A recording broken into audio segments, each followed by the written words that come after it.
محمد رسول الله عليه صلاة الله والذي الصدر لا سوء التفكر لا إله إلا بالله مستطيعا لا إله.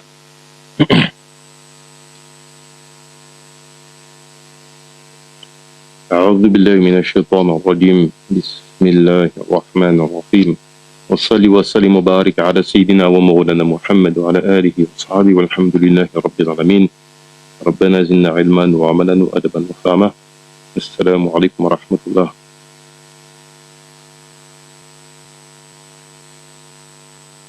Donc on continue pour cette muzakara du Yom Jumu'ah, la lecture avec explication de Darouri de l'imam Ibn Juzay al-Ghurmati al-Kalbi. قال المؤلف رضي الله عنه يفضله به وبعلومه الوضوء للصلاة فرض وصفات الوضوء أن تسمي الله تعالى. Alors, comme on avait lu notamment dans l'introduction faite par le traducteur, le frère Younes Bandrat, l'un des avantages de ce texte, c'est d'aller à l'essentiel. Comme l'indique son nom, ad-Dururi, d'aller vraiment à l'essentiel. Et ici, il fait une chose qui est très intéressante, et que non seulement il va à l'essentiel, mais il allie deux méthodes d'enseignement, d'apprentissage, qui consistent à présenter comment se fait les actes, ici on va voir pour les ablutions, et ensuite rentrer dans les statuts légaux, la manière qui est la plus répandue, c'est-à-dire que le texte parmi les ouvrages qu'on a dans le cursus traditionnel maliki, dans le cursus débutant, on n'a pas la description des actes, on a les statuts des actes. Dans le cursus intermédiaire, il y a un ouvrage qui est celui d'Ibn Abi Zaïd, qui est un ouvrage ancien, qui lui justement présente les caractéristiques des actes. Et il a un chapitre à la fin qui présente les statuts de manière très succincte. Et on est justement sur un modèle qui essaye d'allier les deux. Et c'est très intéressant. Et justement, il ne s'embarrasse que très peu justement de certains détails. On verra. Donc en fait, l'ablution est obligatoire pour prier. Donc, al-wudu li salati fard. C'est une obligation pour pouvoir prier. Alaykoum salam. Sifatul wudu. Donc la description d'un wudu, c'est la suivante. Et on va la lire. Le cheikh nous dit, tu prononces le nom d'Allah, le Bismillah. Alors, petit détail intéressant, c'est qu'est-ce qu'il veut dire Bismillah, Bismillah ar-Rahman ar-Rahim. Deux avis. L'avis qui semble le plus retenu, c'est Bismillah tout seul. Puis tu nourris, il nous dit ensuite, Thumma tuhdir al-niyata fi qalbik. Puis tu nourris l'intention en ton cœur.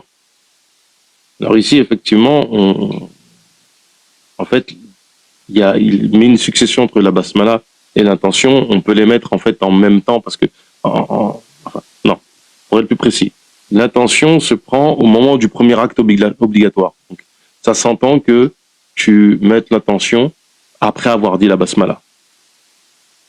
Cependant, il y a une tolérance sur le fait que ça soit dit légèrement avant. Donc tu prends l'intention dans ton cœur, tu laves tes deux mains avant de les introduire dans le récipient. Alors ici, on y reviendra. ثم تغسل يديك قبل أن تدخلهما في الإناء. Ce lavage des mains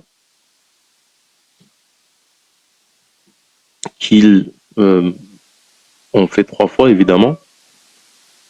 Donc ce lavage des mains, il y a plusieurs choses à dire. C'est la première, c'est on a la sunna du lavage des mains, parce que c'est un acte sunna. si on lave les mains ensemble, c'est-à-dire qu'on verse de l'eau, on lave les mains ensemble, comme ça. On a la sunna, mais le mieux, c'est de laver une fois la main droite, une fois la main gauche. Voilà. Maintenant, si on le fait 3 fois, la recommandation de 2 et 3, on lave 3 fois, et ensuite on lave 3 fois.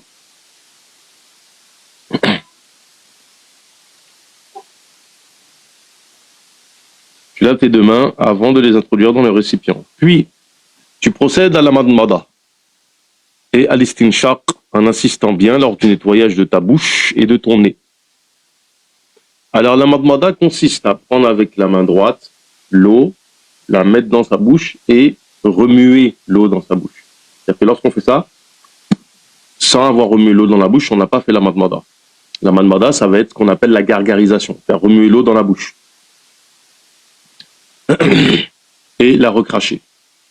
Si on n'a pas recraché, on n'a pas fait la madmada. Ça va ensemble. Alors, l'istinshaq, c'est le fait de prendre l'eau, la mettre dans le nez, et l'istinthar, c'est l'expulser. Donc, l'istinshaq est un acte, l'istinthar est un autre acte. Ici, il a juste résumé en disant qu'il faut faire l'istinshaq. L'istinthar accompagne l'istinshaq. À savoir que pour que ton istinthar soit complète, soit faite en entier, il faut que tu tiennes ton nez. Soit tu tiens le nez comme ça, ou avec la main. Ce qui est recommandé, c'est avec la main gauche. Et c'est recommandé de prendre la main avec la main droite.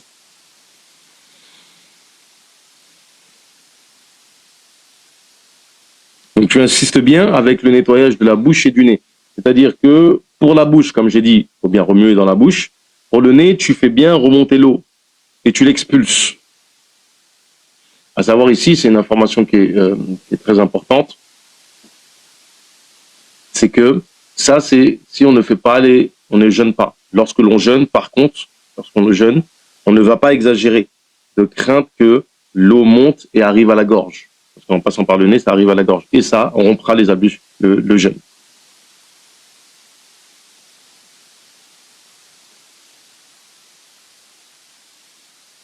Puis tu laves l'intégralité de ton visage en veillant à faire parvenir l'eau dans les différents recoins comme les rides frontales, les coulumelles au niveau du nez, etc. C'est-à-dire que là, toute cette zone-là, c'est le visage. Et ça inclut en fait les tempes. Donc avec la partie des cheveux qui est ici, les cheveux de bébé là. Et ça. Donc en fait, tu laves tout ça. Effectivement, tu fais attention, par exemple, à bien frotter ici, à ce que l'eau parvienne en fait à tous les endroits. Information fondamentale, la question de la barbe. Que ce soit la barbe ou la moustache, ou même ici, des sourcils, si c'est clairsemé, comme là par exemple on voit la peau, il faudra bien frotter. Par contre, si c'est épais, il suffit que l'eau coule dessus et qu'on frotte dessus.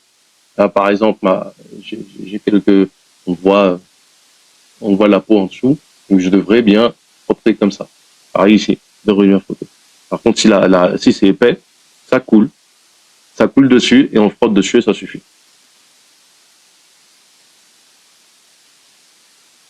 Puis tu laves ton bras droit depuis l'extrémité des doigts jusqu'au coude en passant bien entre les doigts pour ensuite laver ton bras gauche de la même manière. Donc ici, en fait, ce qu'il faut comprendre, c'est que la main, ici, c'est la main jusqu'au coude.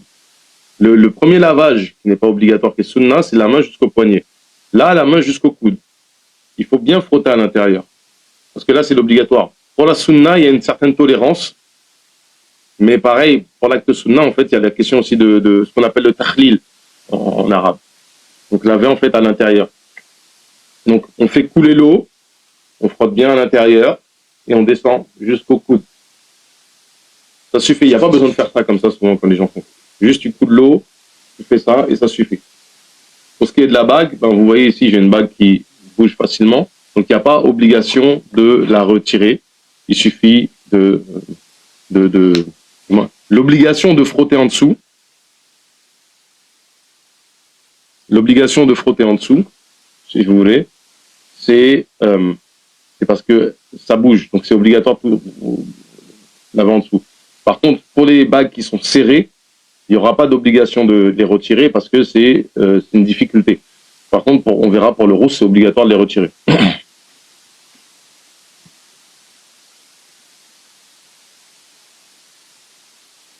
Puis tu passes tes mains mouillées sur l'intégralité de la tête. Excuse-moi. Tu passes tes mains mouillées sur l'intégralité de ta tête. Et donc ici, alors maintenant j'ai les cheveux plus ou moins courts, donc je peux plus montrer pour les cheveux longs, mais les mains mouillées, vous avez remouillé vos mains.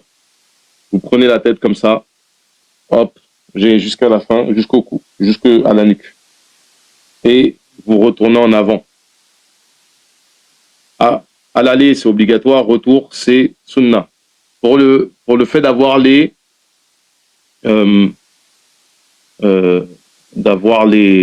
cheveux, quand on achète les cheveux longs, en fait, on va jusqu'au bout des cheveux et ensuite, on passera pour la sunna au niveau de la nuque.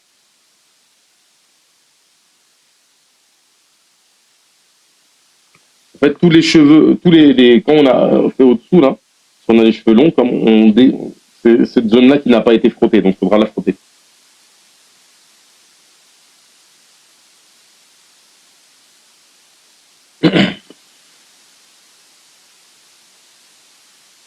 Suivi de tes oreilles, le frottage des oreilles, il se fait comme ça.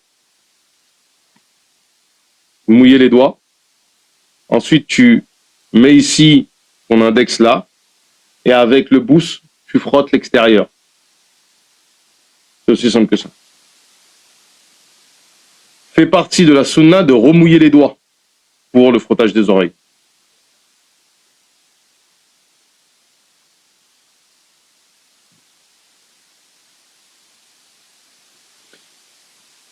Enfin, tu laves ton pied droit en intégrant les deux excroissances osseuses de la cheville,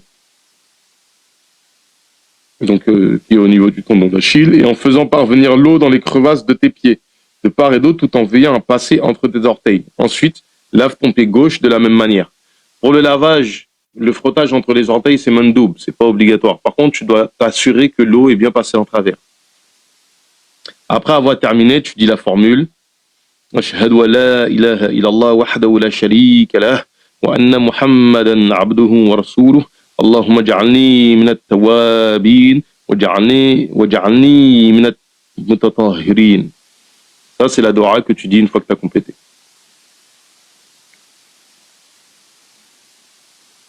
Il t'est permis de ne laver les membres de l'ablution qu'une seule fois, à condition d'avoir bien englobé chaque membre. En fait, ce qu'il veut dire, c'est il nous rappelle qu'est-ce qui est obligatoire. C'est-à-dire que si tu as lavé une seule fois, l'obligation, c'est une fois. Si tu as bien englobé chaque membre, si tu n'as pas englobé chaque membre, tu peux pas, ton lavage, il est incomplet. Le faire deux fois est meilleur qu'une seule, c'est mandoub. On a dit que c'était sunna. Et le faire trois fois est meilleur que deux. Mais on n'ira pas au-delà de trois. C'est makruh ou c'est haram, selon un des deux avis. Et il est méritoire de se frotter les dents avec un bâton ou autre avant l'ablution, ainsi qu'avant prier. C'est-à-dire qu'on prend le miswak, d'accord? Alors, sur le fait de se brosser les dents, ça c'est une chose qui est intéressante, c'est qu'en fait, dans le mazhab maliki, on comprend la finalité de la chose. C'est-à-dire que l'objectif, c'est de se rafraîchir la bouche. Donc, se brosser réellement les dents, au sens où on l'entend en fait communément, se brosser les dents. Le miswak, c'est pas juste passer comme ça, c'est vraiment un brossage de dents, un vrai brossage de dents, où tu vas bien faire en sorte de nettoyer ta bouche. Donc ici, l'imam Ibn Juzay a retenu l'avis de le faire juste avant les ablutions. On dit que tu peux le faire avant les ablutions, c'est-à-dire juste avant, quand tu vas faire tes ablutions, tu te brosses les dents, et ensuite tu fais tes ablutions, et tu auras la recommandation, tu auras la récompense de l'acte mandoub. Il y a aussi l'avis qui dit qu'on le fait pendant la madmada, c'est-à-dire que lorsque tu mets l'eau dans ta bouche, tu frottes et tu rinces. En fait, parce que la finalité est la même. Parce que pour nous, quand tu te brosses les dents, vous voyez très bien, aujourd'hui on utilise des brosses à dents avec du dentifrice, mais si vous utilisez un siwak, vous verrez que ça laisse des bouts, et puis même ça nettoie, ça retire des saletés dans la bouche. Donc en fait, il faudra rincer la bouche. C'est pour ça que c'est détestable dans le mazhab maliki. Là, il nous dit juste avant la prière, mais ça ne veut pas dire qu'il faut le faire avant la prière. C'est-à-dire que vous êtes dans la mosquée et vous brossez les dents. Non.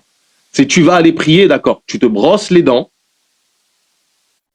Tu te brosses les dents. Tu te brosses les dents. Tu nettoies ta bouche et tu vas prier. Par exemple, si tu es chez toi, tu vas dans la salle de bain, tu te brosses les dents. que ce soit avec un miswak, que ce soit avec une brosse à dents avec du dentifrice, et tu vas prier. Cette recommandation, elle s'applique à la prière, elle s'applique au faire de dhikr, les awarad, etc., au fait de lire le Coran. Et pour nous, en fait, c'est un brossage de dents, un vrai brossage de dents. C'est-à-dire que tu peux utiliser, pour nous, la finalité, tu y es parvenu, que ce soit avec le miswak, et tous les types de miswak, que ce soit les sochou, les guessés que tu trouves en Afrique de l'Ouest, que ce soit les miswak que tu peux trouver, par exemple, en Arabie, dans la péninsule arabique, etc., ou que ce soit la brosse à dents avec du dentifrice. La finalité, c'est ça. Et donc, en fait, ici, l'imam Malik, et pas seulement lui, considérait que utiliser le miswak dans la mosquée, c'est détestable parce que tu vas cracher, ça part à faire. Autre chose, évidemment, vous vous imaginez bien que quelqu'un qui marche avec une brosse à dents dans la bouche et qui fait ça comme ça, on va trouver ça bizarre. Donc en fait, c'est bizarre. Et tu peux même perdre ta radala, perdre ta probité si on te voit brosser les dents dans la bouche. Donc en fait, cette attitude que l'on a souvent, nous, de prendre le miswak et de se brosser avec la bouche, là, c'est pas une attitude à avoir, en fait, selon les malikites. Parce qu'aujourd'hui, bon, on trouve c'est un miswak, donc on dit, ouais, non, c'est normal. Non, en fait, c'est un miswak, c'est une brosse à dents. C'est une brosse à dents. Donc, ويستحب السواك بعود أو غيره.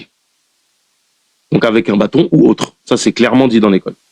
Avant l'ablution ainsi qu'avant la prière. Donc les moments où est-ce qu'on le fait, comme on a dit, juste avant de faire les ablutions, parce qu'on va faire la madmada, on va se rincer la bouche. Pareil, il y a le fait de le faire pendant la madmada. Et là, ici, il y a plusieurs manières de le dire. Soit tu le fais à chaque prise d'eau, c'est-à-dire que tu prends l'eau, tu frottes, tu craches. Ou tu frottes, eau, crache. Ou, autre façon, c'est que tu le fais en dernier. D'accord ? Tu frottes, tu rinces une fois, madmada une fois, madmada deux fois, brossage de dents, madmada, tu craches. Ou pendant.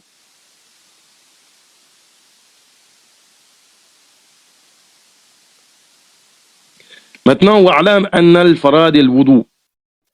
Maintenant, sache que les piliers de l'ablution sont an-niyah, l'intention. Al-ma'ul tahirul mutahhir. Alors ça, évidemment, c'est une classification qui n'est pas retenue. Notamment, ça on avait expliqué que l'imam Ibn Juzay retient une classification, notamment sur Al-Wudu, qu'on trouve par exemple chez le Qada'iyad, etc., mais qui n'est pas retenue par l'école qui suivra, notamment tous ceux qui vont sortir de la madrasa égyptienne, enfin pas de la madrasa égyptienne, mais vraiment les savants de l'Égypte de cette époque-là. Si vous lisez par exemple Khalil, etc., ils ont une autre classification. Al-Wudu ne fait pas partie des obligations de la prière. C'est, excuse-moi, je vais dire une bêtise. La question de l'eau n'est pas une question qui est liée, c'est pas une obligation de la prière. C'est plus ou moins une condition, si vous voulez. En tout cas, on ne l'intègre pas dans les catégories on ne catégorise pas dans les obligations. Donc, l'eau pure et purifiante, laver le visage, rasul wajh, et laver aussi les mains jusqu'au coude. Ça, c'est ça l'obligation. Laver les mains jusqu'au coude. Laver les mains jusqu'au coude. Et quand on dit les mains, effectivement, c'est du bout des doigts jusqu'au coude. Coude inclus. Le coude est inclus dans cette obligation. Le visage, on a expliqué c'était comment. Le passage des mains mouillées sur l'intégralité de la tête, ce qu'on a dit. Le lavage des deux pieds. Et faire tout cela d'une traite. Alors, le terme qu'il utilise, lui, c'est al-fawr. Al-fawr, c'est un terme qui peut indiquer la précipitation. Or, ce qui est demandé ici, c'est pas la précipitation. C'est pas la précipitation. Plutôt,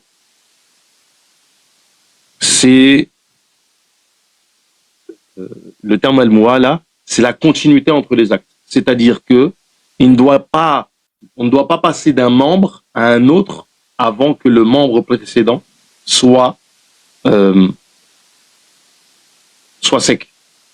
je vais reformuler, on ne passe pas d'un membre à l'autre, alors que le précédent, c'est-à-dire que si on passe d'un membre à l'autre et que le précédent a eu le temps de sécher entre-temps, à ce moment-là, la mu'ala n'est pas respectée. Comme si j'ai lavé mon bras droit et je m'arrête, je parle avec quelqu'un et je passe au bras gauche. Et entre-temps, il s'avère que le bras droit a eu le temps de sécher. Ben, j'ai pas respecté la mu'ala, donc en fait mes ablutions ne seront pas valables à ce moment-là. Parce que j'ai pas respecté l'obligation de la continuité entre les membres.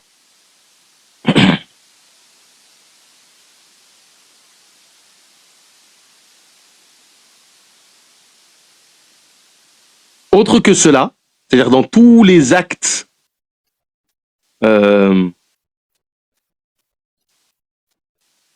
a évoqués avant, d'accord, comme la madmada, comme l'istinshaq, l'istinthar, etc. Eh ben, c'est soit sunnah, soit fadila, soit mandoub. À savoir, c'est intéressant parce que à un moment donné, on va s'arrêter justement par rapport à ça, on verra, c'est que Ibn Juzay al-Kalbi fait une différence entre fadila et nawafil par rapport au prières. Mais on y reviendra, Inch'Allah. Tout le reste concernant l'ablution est soit recommandé, sunnah, soit fadila. Celui qui délaisse l'un des piliers, il lui incombe de refaire l'ablution complètement, et même de refaire la prière dans ce cas où il avait prié avec cette ablution incomplète. Incomplète.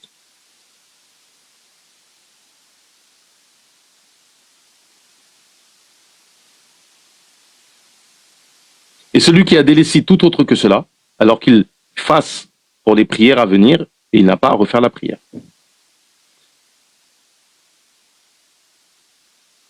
Alors, dans le premier cas, refaire la prière, dans ce cas où il avait prié avec cette ablution incomplète, évidemment, c'est obligatoire.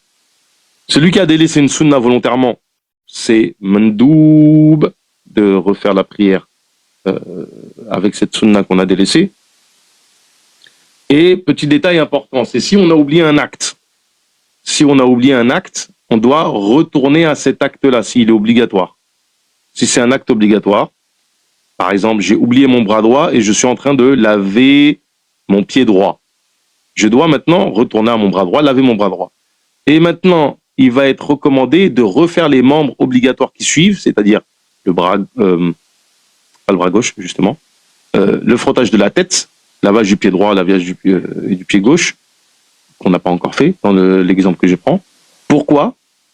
Pour avoir la sunna justement du tartib, de l'ordre. Parce que là, on n'a pas évoqué l'ordre comme étant obligatoire, parce que justement, ce n'a pas été dit, mais l'ordre est sunna. L'ordre est sunna chez les Malikis. Il n'est pas obligatoire. Donc je répète, si vous avez délaissé un membre obligatoire, vous faites ce membre obligatoire, et vous faites les membres qui suivent, pour avoir la sunna de l'ordre. Ici, à noter, c'est si les membres sont encore mouillés. Si les membres, par contre, sont devenus secs, si les membres sont devenus secs, à ce moment-là, si les membres sont devenus secs, on fera uniquement le membre manquant qui n'a pas été lavé. Si on a oublié un acte sunna, on ne revient pas à l'acte sunna. On le délaisse, on le laisse pour la fin. Par exemple, j'ai oublié de faire l'istinshaq et l'istinthar. Et je suis en train de, par exemple, frotter ma tête. Ben, je m'en rends compte, je ne vais pas retourner en fait à mon nez. Je complète mes ablutions et à la fin, je fais mon istinshaq et mon istinthar. Bon. On a terminé avec les obligations des ablutions, Inch'Allah. La semaine prochaine, on fera les annulations de l'ablution. Là, on est obligé de couper parce qu'en fait, il y a une coupure d'électricité dans ma ville. Je ne sais pas ce qui se passe. Et j'ai quasiment plus de batterie dans... comment il s'appelle ? Ma boîte de mixage n'a quasiment plus de batterie. Donc en fait, le son va mal passer. سبحانك اللهم وبحمدك أشهد أن لا إله إلا أنت أستغفرك وأتوب إليك وصلي وسلم وبارك على سيدنا ومولانا محمد وعلى آله وصحبه والحمد لله رب العالمين.